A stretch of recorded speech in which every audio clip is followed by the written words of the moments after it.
안녕하십니까. 함재봉의 정치의 탄생 시간입니다. 오늘은 세 번째 시간입니다. 지난 시간에까지 그야말로 서론격으로 정치란 것이 왜 다른 개념들하고 다르다, 경제하고 다르고 철학하고 다르고 복수하고 다르고 이런 거에 대해서 쭉 말씀을 드렸고요. 이제 오늘은 정치를 조금 더 깊이 들어가기 위해서 경제랑 비교를 하지만 특히 저는 오늘 강조를 하고 싶은 부분은 정치라는 것은 우리가 알고 있는 가족, 혈연 관계와의 극명한 단절을 뜻한다.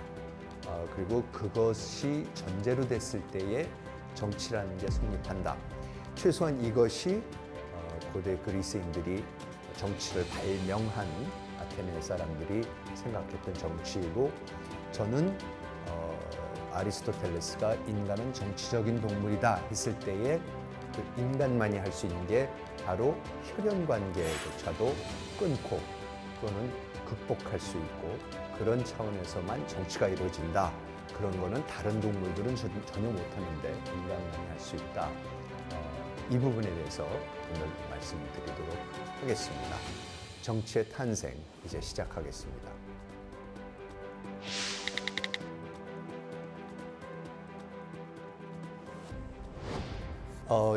지난 시간에 경제와 정치를 구분을 했습니다. 경제, 영어로 economy 또는 경제학하면 economics가 되는데, 경제의 어원은 이코스, 그렇죠? 그리스 말로 가계, 집안이란 뜻이라고 말씀을 드렸고, 그 집안에서 하는 일이 이코노믹스다. 전통 농업 사회에서는 모든 경제 활동이 사실은 집안 단위로 이루어졌었기 때문에 집안에서 의식주를 해결을 했기 때문에 집안에서 하는 일은 사실은 의식주를 해결하는 일, 즉 집안에서 하는 이코노미는 의식주를 해결하는 일이다. 이렇게 이제 고대 그리스에서부터 그리스뿐만이 아니죠. 사실 그렇게 항상 전 근대 사회, 농업 사회에서는 그렇게 설정이 돼 있었습니다. 자, 그리스 사람들은 거기에 더해서 경제 영역만 있는 것이 아니라 그 경제 영역에서 잉여를 창출할 수 있는, 경제를 잘 운영해서 잉여를 창출하는 사람들은 그 다음부터 그 잉여 덕분에 생기는 여가를 활용을 해서 폴리스라는 데로 가서, 도시국가로 가서 거기에서 이제 폴리틱스를 한다. 이렇게 말씀을 드렸습니다. 그래서 우선 중요한 것은 경제 영역하고 정치의 영역을 그리스 사람들은 완전히 구분했습니다. 그리고 두 영역에서 해야 되는 일도 전혀 다른 일이고, 그 둘을 절대로 섞으면 안 된다고 생각을 했습니다. 그러니까 경제와 정치라는 것은 영역도 다르고 하는 일도 전혀 다른, 개념상으로도 완전히 다른 두 가지라는 것을 말씀을 드렸습니다. 우선 경제 영역에서는 경제를 운영을 해야 되는 사람의 그 주체가 누구냐면 가부장입니다. 데스포테스. 이코노미의 차원에서는 절대 군주에 속하는 이 가부장들이 폴리스로 옮겨가는 순간 더 이상 가부장이나 전제군주가 아닙니다. 폴리스로 옮겨가는 순간은 다른 가부장들하고 똑같은 위치입니다. 똑같은 지위입니다. 그러면 더 이상 이 사람은 다른 가부장들에 대한 자기가 가부장이 아니라 어떻게 됩니까?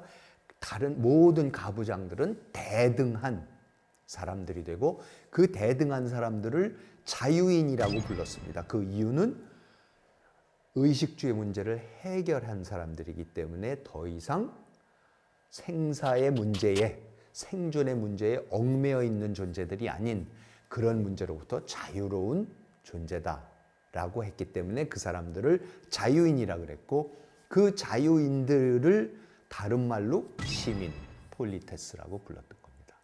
그러니까 시민들은 경제 문제로부터 자유로운 사람들, 그리고 서로 간에는 대등한 사람들, 그 사람들이 형성하는 그 영역이 폴리틱스의 영역이 되는 겁니다. 자, 여기까지는 이제 지난 시간에 말씀을 드렸던 겁니다. 자, 근데 우리가 이 경제 영역과 정치의 영역을 나누는 또 다른 말이 있습니다. 우리가 자주 쓰는, 흔히 쓰는 말인데 사적 영역과 공적 영역 이런 말을 합니다. 그렇죠? 사적 영역은 그게 경제 영역입니다. 그러니까 자기의 의식주의 문제를, 내가 먹고 사는 문제를 해결하는 일을 하는 게 그게 사적인 일이죠. 그 사적인 일을 이제 더 이상 안 해도 되는 사적인 이해관계에 얽매이지 않는 사람들끼리 가서 형성하는 것이 폴리스, 그 폴리스가 바로 공적 영역입니다. 근데 이 말이 참 재밌는 게요. 우리가 private, 영어로 사적 영역을 private realm 이랍니다. 그리고 사생활, 그럼 privacy.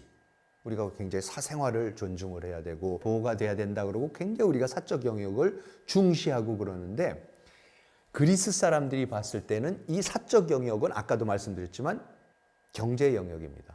더 중요한 영역은 공적인 영역이 되는 겁니다. 그래서 그 어원 자체가요. 여러분 private 하면은요. private 하면 사적인 좋은 걸로 우리가 생각을 하지만 원래 어원은 private의 어원이 뭐냐면 privation. privation이 원래 뜻이 결핍됐다라는 겁니다. 무언가가 결핍된 상태를 privation. 그리고 deprivation. 그러니까 deprivation, deprivation 그러면 이건 완전히 박탈. 뭐를 박탈한다. 그 사람의 권리를 박탈한다. 그러면 그 사람의 right, deprive his rights. 이러면 그 사람의 권리를 박탈해버린다는 뜻이 됩니다. 이건 무슨 말씀이냐면요. 그리스 사람들이 봤을 때는 사적인 영역은 뭔가 결여된 영역입니다. 뭐가 결여됐습니까? 공공성이 결여됐던 거죠. 특히 뭐가 결여됐냐면요. 인간은 정치적인 동물이기 때문에 다른 인간들과 시민들과 대등한 관계 속에서 공적 영역을 형성할 때, 즉 시민들이 다른 대등한 자기 동료 시민들과 어떠한 공동체를 형성할 때야 비로소 그게 제대로 된 공동체고 그게 자유로운 공동체고 그게 인간다운 공동체가 되는 겁니다. 그런데 사적인 영역에서는 자기가 가부장이고 절대적인 권력을 가졌지만 집안에서는 자기밖에 없지 않습니까? 가부장 혼자 다른 식솔들을 상대로 생사 여탈권을 행사하는 거죠. 그러니까 그게 얼핏 봐서는 굉장한 권력이 있네 이렇게 생각을 하겠지만 고대 그리스 사람들은 그건 그냥 일방적인, 그건 어떻게 보면 동물적인, 그렇죠? 그냥 그런 자연의 상태에서 생존을 내 문제를 위해서 어쩔 수 없이 행사하는 권력이고, 그리고 그러한 권력 관계로 형성되어 있는 사적인 영역은 뭔가가 결여되어 있는 영역이라고 생각했던 거죠.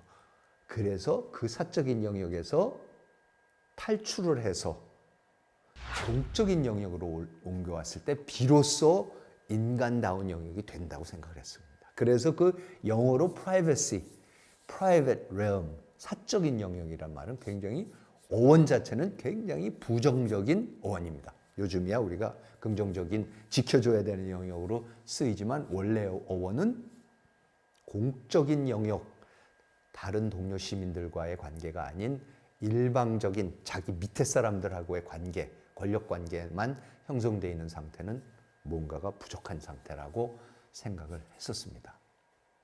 자, 그러면요. 저는 여기서 우리가 한번 이렇게 생각하면 좋을 것 같습니다. 정치 얘기를 할 때, 다스리는 문제를 얘기할 때 우리가 대학의 유명한 구절이 있죠. 수신제가 치국평천하. 그렇죠? 자기 자신을 갈고 닦고 다스리고 그리고 집안을 다스리고 그러고 나서 나라를 다스리고 그러면서 천하의 평화를 가져온다. 전체를 다 다스린다.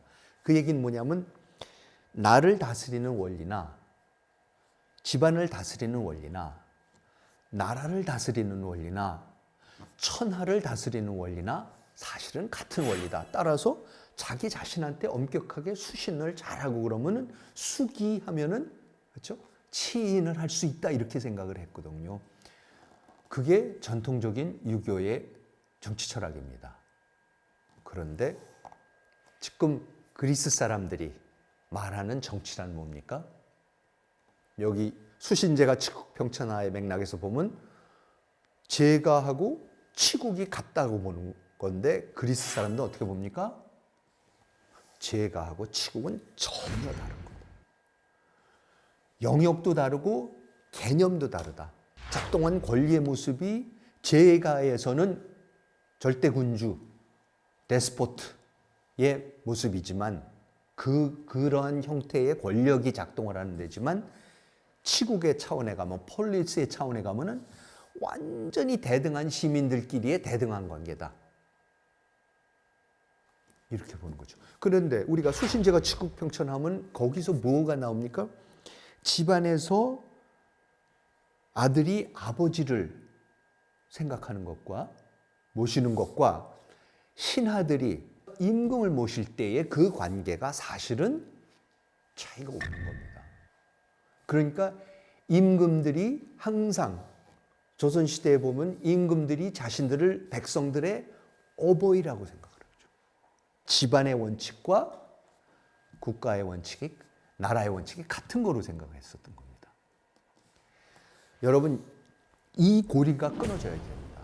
우리가 알고 있는 근대 정치, 민주 정치, 올바른 정치를 하기 위해서는 치국은 제가가 아니다. 제가는 치국이 아니다.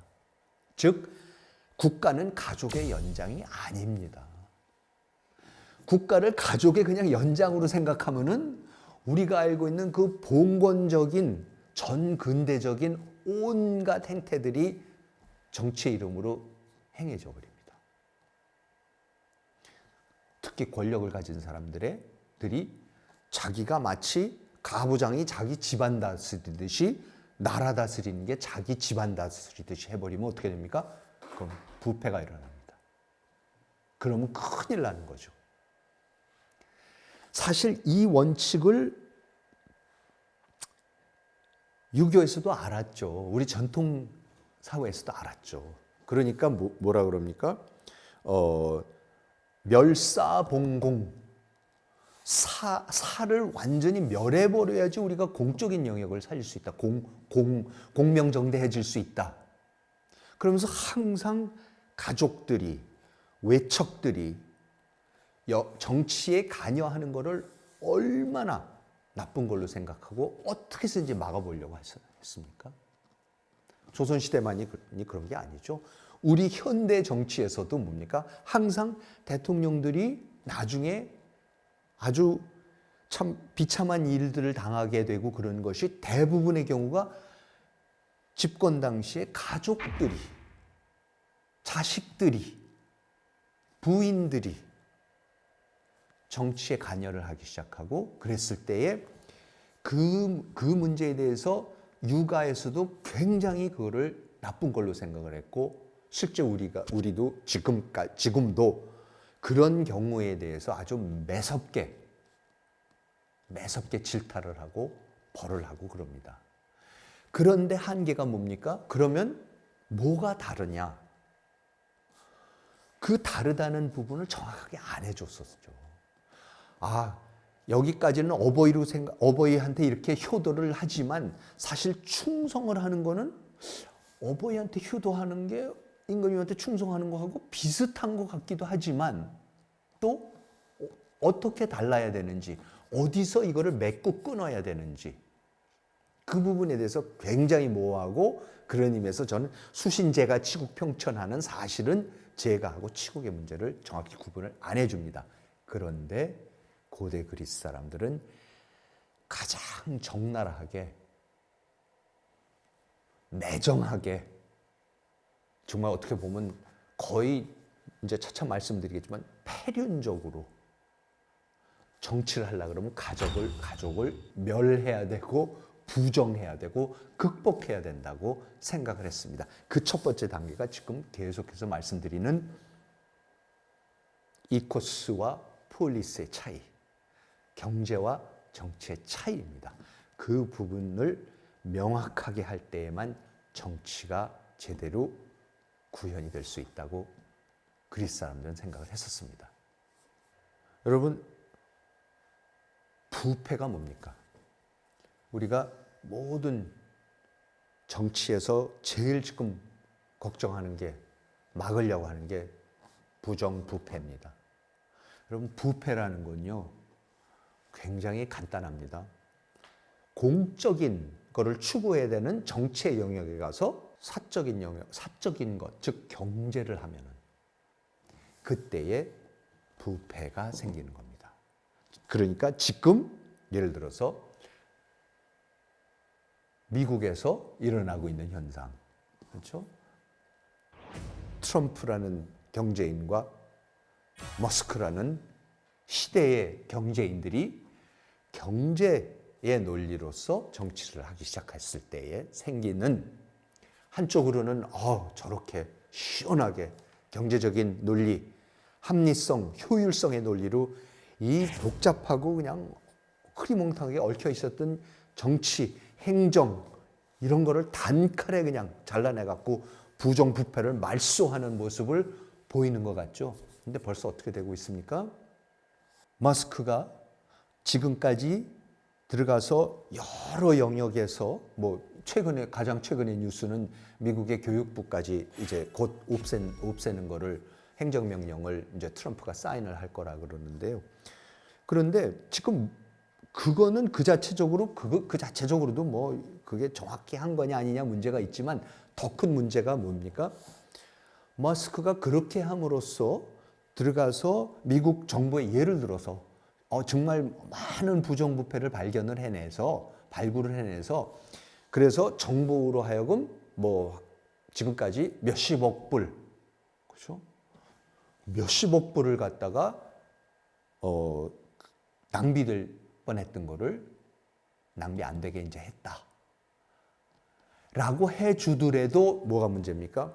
머스크가 지금 자기의 사업을 위해서, 그렇죠? 스페이스 X 이런 사업을 위해서 미국 정부로부터 받는 보조금이 수조 원대에 달합니다.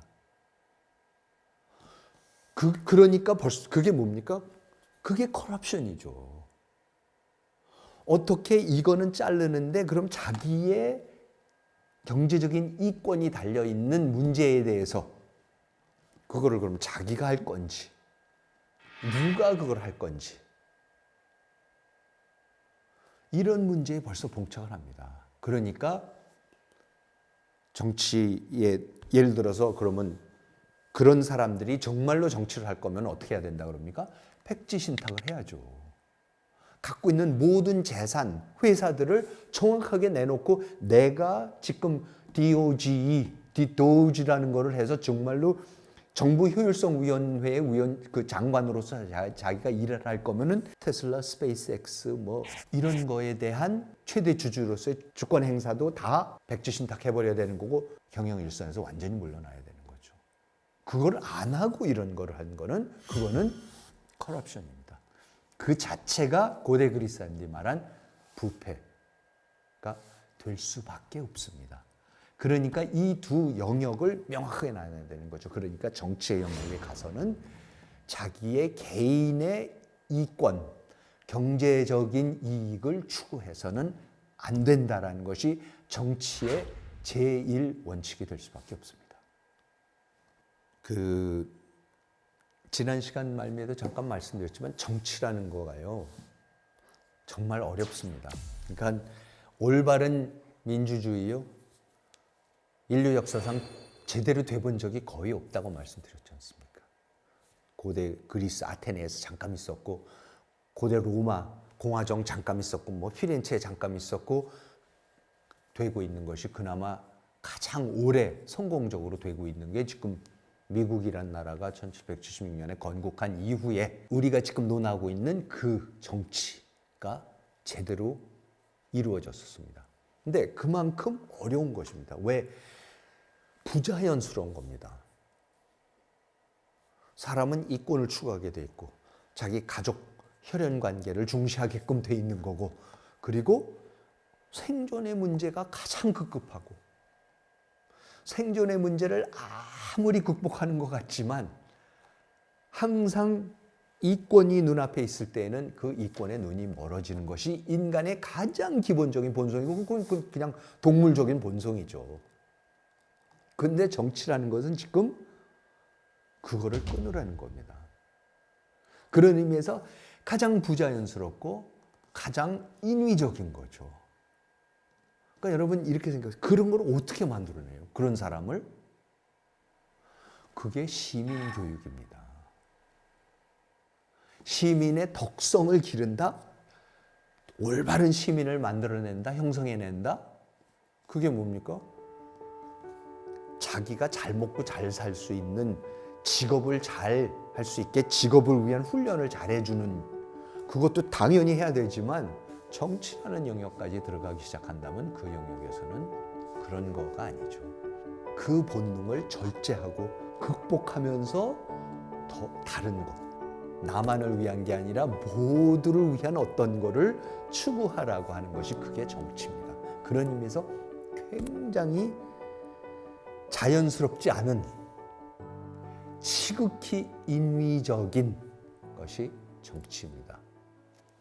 그런데 오늘 제가 말씀드리는 것은 그 인위적인 것, 즉 본능을 극복해야 되는 것의 핵심이 가족을 극복해야 되는 겁니다.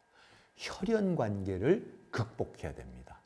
자식에 대한 사랑, 부부 간의 사랑, 이런 것이 정치의 영역에 가는 순간에 스톱돼야 되는 거죠. 극복돼야 되는 겁니다. 한 가지 미리 예고 같이 말씀드리면, 앞으로 우리가 그리스 사람들이 만들어낸 대표적인 문학, 예술이 뭐냐면 비극들입니다. 비극 작품. 근데 여러분, 비극 작품들은요, 그리스의 뭐 안티고네가 됐든 모든 아가멤논이 됐든 오레스테스가 됐든 전부 다 뭐냐면 가족 간의 살인 얘기입니다. 살부, 살모, 이런 얘기들입니다. 그리스 사람들이 정치라는 것을 발명하면서요, 엄청 고민하는 문제가 바로 그거죠. 이 가족을 어떻게 해야 되는 거냐. 왕이 된 사람이, 왕자가, 왕비가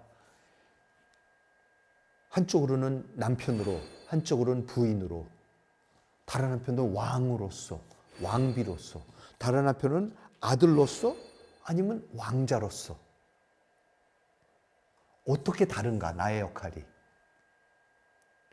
내가 왕자로서 이 문제를 왕자로서 다뤄야 될 건지, 아들의 입장에서 다뤄야 될 건지, 이 문제를 왕비의 입장에서 다뤄야 될 건지, 부인의 입장에서 또는 내 자식들의 어머니의 입장에서 이 문제를 다룰 것인지, 아니면 왕비로서 다뤄야 될 것인지, 이런 문제에 대해서 끊임없이 천착을 하고 그 속에서 그게 잘못 다뤄졌을 때에 일어나는 그 비극적인, 폐륜적인 그런 문제들에서 끊임없이 천착을 합니다.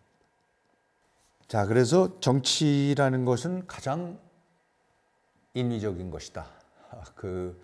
백지신탁을 해야 되고 대통령이 되는 사람은 뭐 대통령뿐만이 아니죠. 사실 모든 공적인 기관에 가는 사람들은, 그렇죠? 백지신탁을 해야 되고, 특히 자기가 맡은 공직에서 하는 일이 자기 사적인 이익과 연계가 되는지의 문제에 대해서 철저해야 되는 거죠. 그러니까 대통령에 당선되는 사람은 자기의 사업, 자기의 재산, 자기의 주식, 이런 거를 백지신탁을 해버려야 되는 거고, 그리고 자기가 기업체를 운영하고 있었으면 당연히 기업체의 운영에서는 완전히 손을 떼어야 되고 물러나야 되는 거고, 이제 이런 거를 쭉 밝히는 거죠. 그래서 뭐 그동안에 세금을 얼마 냈는지 이런 것도 다 밝혀야 되는 거고, 이제 그러면서 공직에 있는 동안에 공직이 부여해주는 그 권력을 이용해서 사익을 추구하지 않는다라는 거, 그래서 이제 공직이 끝났을 때 가서 비교를 다 해보는 거죠. 재산이 얼마나 늘어났냐, 줄었느냐, 뭐 집이 작은 집에서 살다가 큰 집으로 이사를 갔느냐 등등등등, 주식이 늘어났느냐, 이런 거를 이제 쭉 살펴봐야 되는 거죠. 그런 거를 위해서 우리가 백지신탁을 해야 되는데, 자, 백지신탁뿐만이 아니죠. 자기가 대통령으로서, 자기가 어떤 공공단체의 장으로서 수많은 결정을 내려야 되고 그럽니다. 그 결정을 내릴 때마다 혹시 그 결정을 내림으로써 영향을 받는 그 대상 중에 자기 자식이나 부인이나 가까운 인척이 있으면은 그 결정을 내리는데 제가 참여를 하면 안 되는 거죠. 그러니까는 철저하게 공사를 구분해야 되는 겁니다. 이런 장치가 제대로 돼 있어야지 그게 투명한 사회가 되는 거고, 그게 민주적인 사회가 되는 거고, 그게 그런 것이 제대로 됐을 때 정치가 제대로 되는 거죠. 그러니까는 미국에서 트럼프 대통령이 당선됐을 때에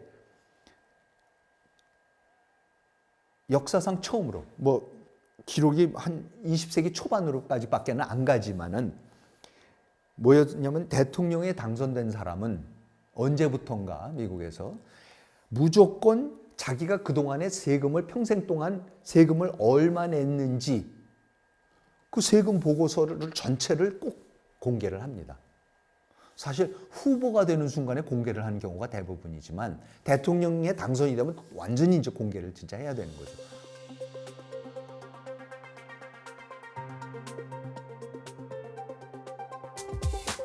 I made my mistakes, but in all of my years of public life, I have never profited from public service. I've earned every cent. That I welcome this kind of examination because people have got to know whether or not their president's a crook. Well, I'm not a crook. I've earned everything I've got.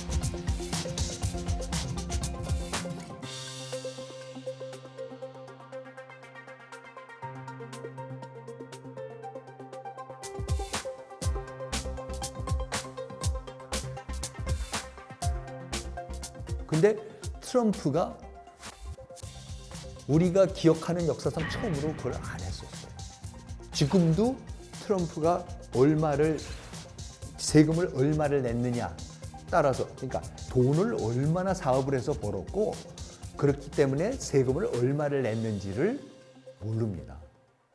그러니까 한쪽에서는 비판하는 사람들은, 아니 저 사람이 사업을 대단하게 했다 그러지만은, 아니 정말 자기 말대로 사업을 대단하게 했으면은 엄청난 세금을 냈을 거 아닙니까? 그럼 사실은 세금을 낸 기록이 딱 있으면은 어떻게 돼요? 이 정도 규모의 사업을 했었구나라는 거 알죠.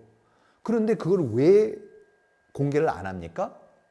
사실은 전부 다 변호사들을 써서 다 편법을 이용해 갖고, 아니면 어디 세법의 구멍을 이용해 갖고 어떻게 됩니까?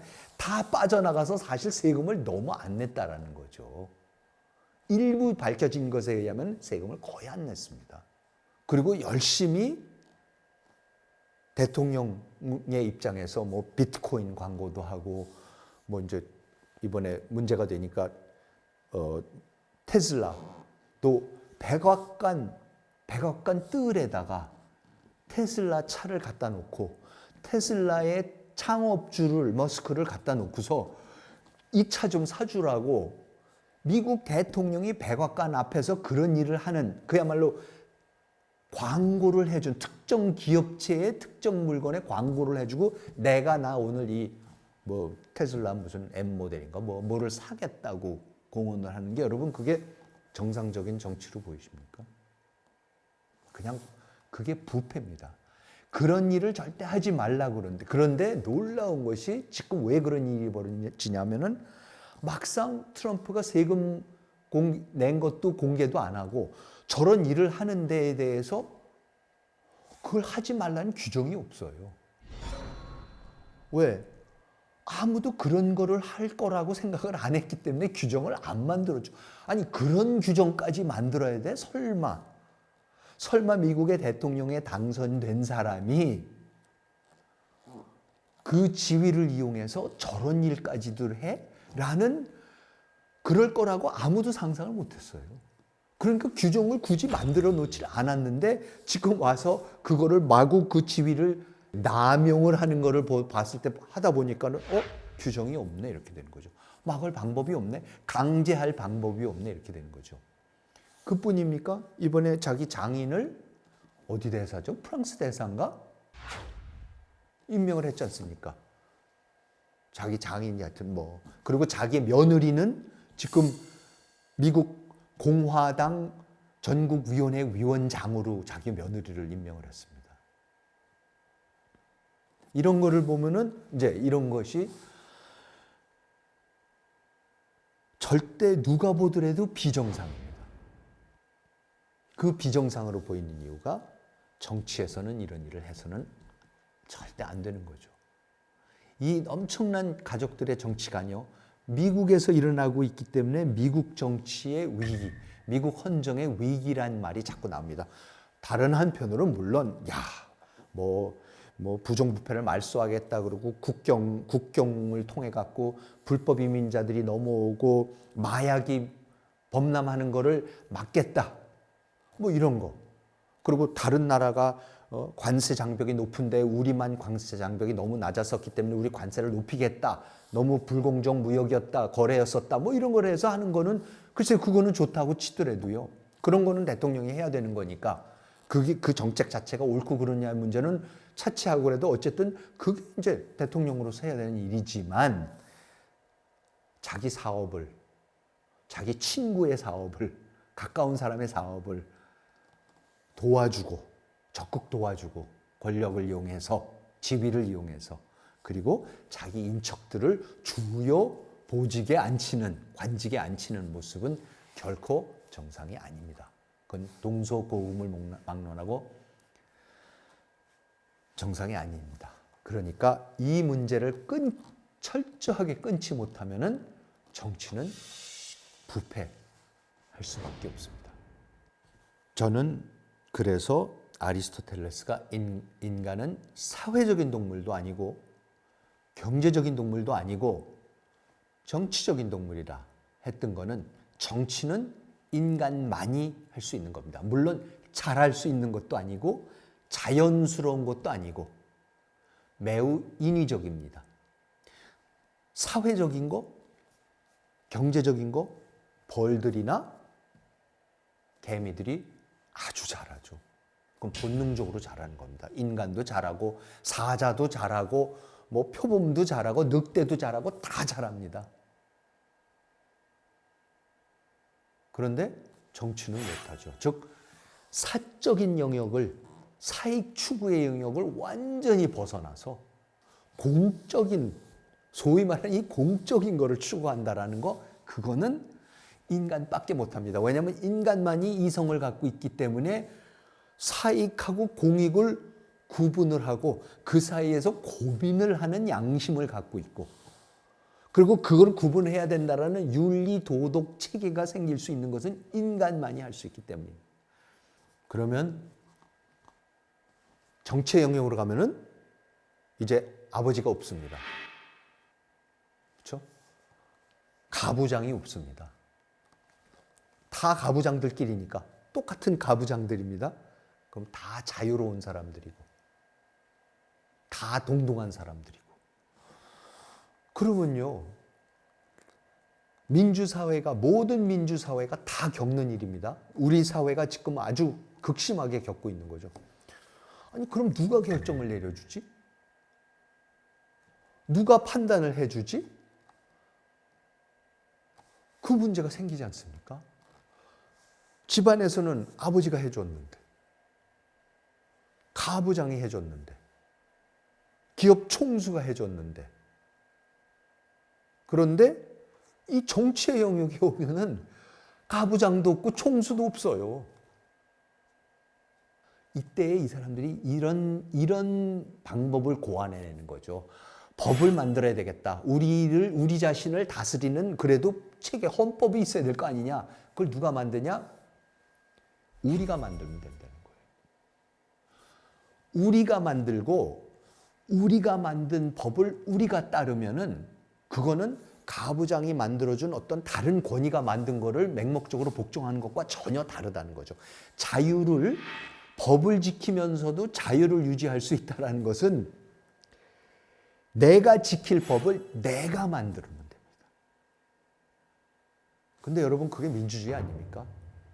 우리가 지킬 법을 우리가 뽑은 대의원들이, 국회의원들이, 그 사람들이 의회에 가서 우리의 의사를 반영하는 대의제를 통해서 우리가 따를 법을 만드는 거죠.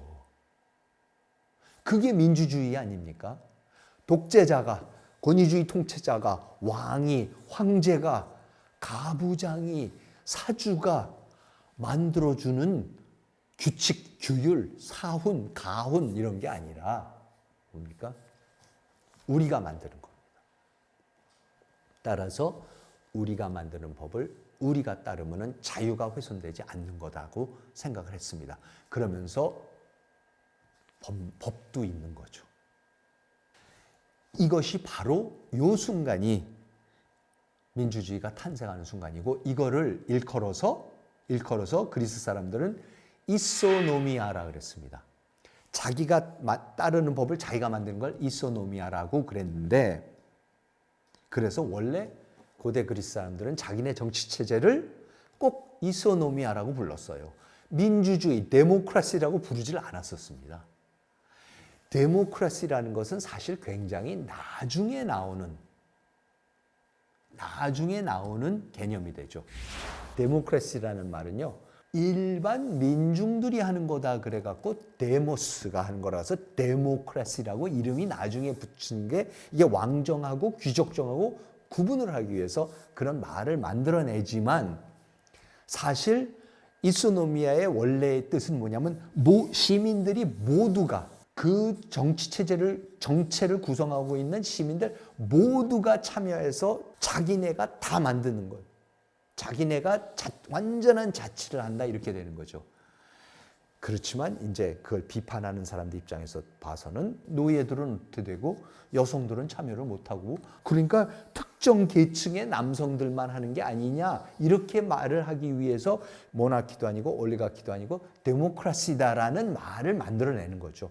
사실 굉장히 비판적인 의미에서 만들어내는 말이 우리가 민주주의라는 걸로 번역을 하는 데모크라시입니다. 데모스라는 군중이, 민중이 통치를 한다, 이렇게 보는 거죠.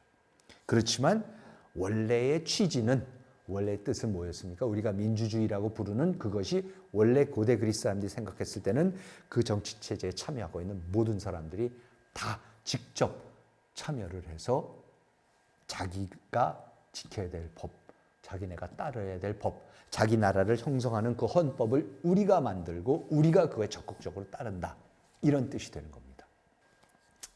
그러니까 우리가 아버지 없는 집안, 그렇죠? 사주 없는 회사, 상상을 하기 힘들죠. 뭔가 누군가가, 아버지가 없으면 어머니라도 누군가가 하여튼 이렇게 꽉 질서를 잡아주고 규칙을 잡아줘야지 되는 거 맞죠? 집안에서 그렇게 해야 되죠. 회사에서도 그렇게 돼야 되는 거죠. 그런데 정치로 넘어가면 갑자기 그런 권력이 없이, 따라서 위협할 수도 없고 협박할 수도 없고 체벌을 줄 수도 없고 벌을 할 수도 없습니다. 그런 상황에서 도대체 어떻게 질서를 만들어 갈 거고, 그런 상황에서 어떻게 사람들이 협력을 할까, 기강이 어떻게 확립이 될 수 있을까, 이런 고민들 많이 하지 않습니까? 우리나라 지금 현실이 학교에서 예를 들어서 체벌이 없어졌습니다. 절대 학생들의 몸에, 신체에 손을 대서는 안 됩니다. 아예 접촉이 있으면 안 됩니다.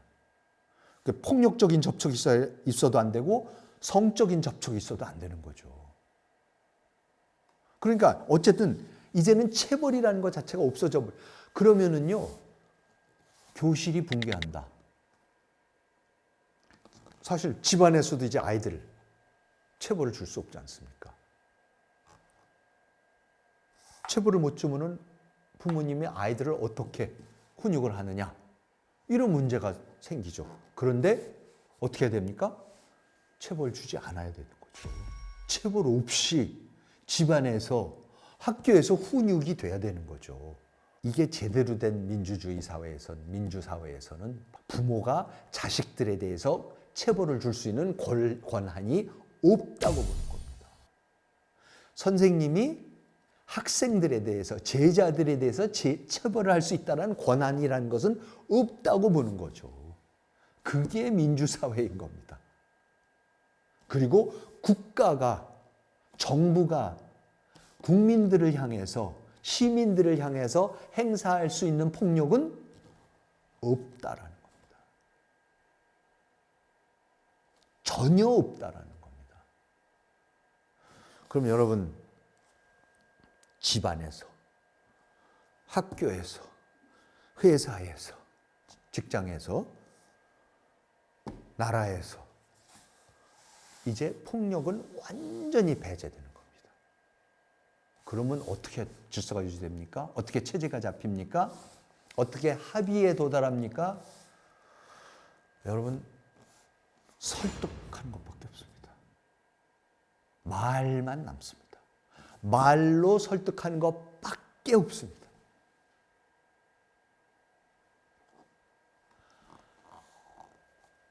민주주의요, 제대로 된 정치요, 그냥 말로 하는 공동체입니다.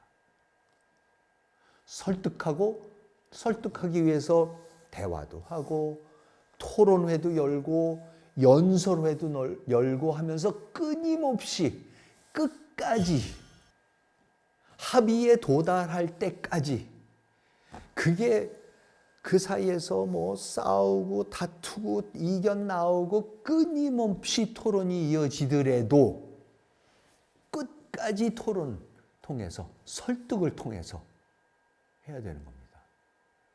그게 안 된다. 아, 저 인간 말이 안 통해. 이거 말 갖고 안 돼. 해서 주먹이 나가고 폭력을 동원하는 순간 그건 정치가 아니죠. 그건 다시 이 코스로, 가부장제로, 왕정으로, 군주제로, 전근대적인 정치체제로 전락해버리는 것이 됩니다. 저는 한국 정치의 큰 한계가 말을 못하는 정치라서 문제입니다. 말이 없습니다. 정치인들은 끝까지 말로 해야 되는데요. 우리는 국회에서 토론을 하면요, 그야말로 말이 토론이지, 누가 나와서 발표를 하고 있으면요, 그냥 끊임없이 거기에 대해서 자기가 듣기에 별로 동의할 수 없는 의견이면요, 의석에 앉아있는 국회의원들이 계속해서 거기에 대해서 고함을 지릅니다. 야, 나가, 그걸 말이라고 해, 그러면서 합니다. 끊임없이 이게 지금 말의 전당, 말의 잔치, 말로밖에 설득할 수 없고 토론할 수밖에 없는 그 전당에서, 민주주의의 전당에서 말을 하는 사람들의 말을 막으려는 고함 소리만 들려오는 그런 정치가 지금 한국의 정치입니다. 그런 의미에서 정치가 아니죠. 지금 이루어지는 건 정치가 아닙니다.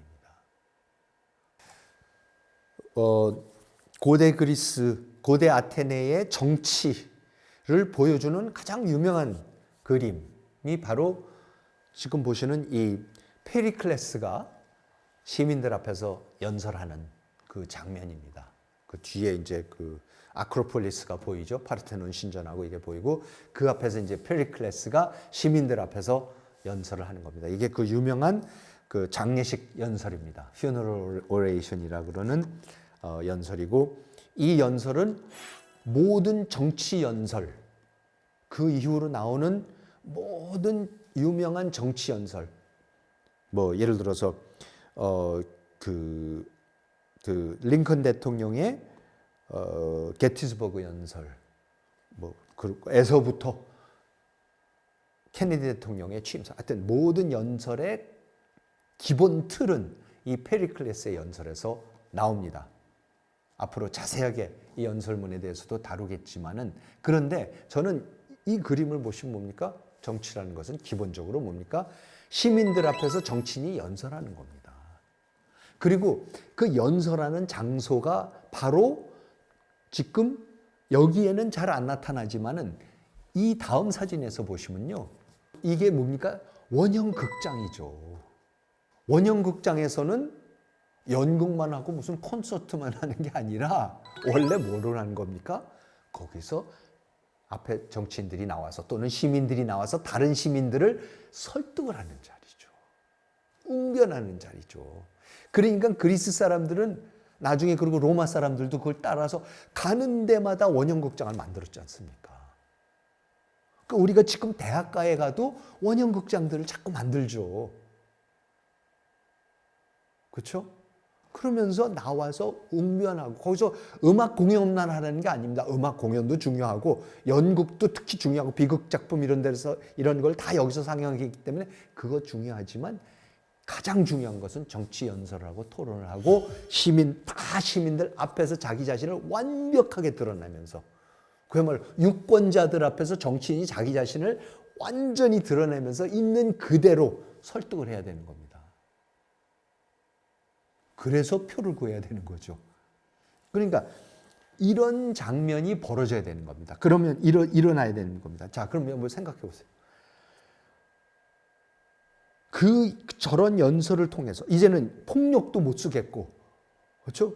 협박도 못 하겠고, 그러면 뭘 갖고 해야 되느냐? 말로밖에 설득을 하는데 몇천 명을 앉혀놓고 5천 명을 앉혀놓고 2, 3천 명을 앉혀놓고 그 사람들의 주의를 집중시키고 관심을 가지면서 계속해서 설득을 하려고 그러면 어떻게 됩니까?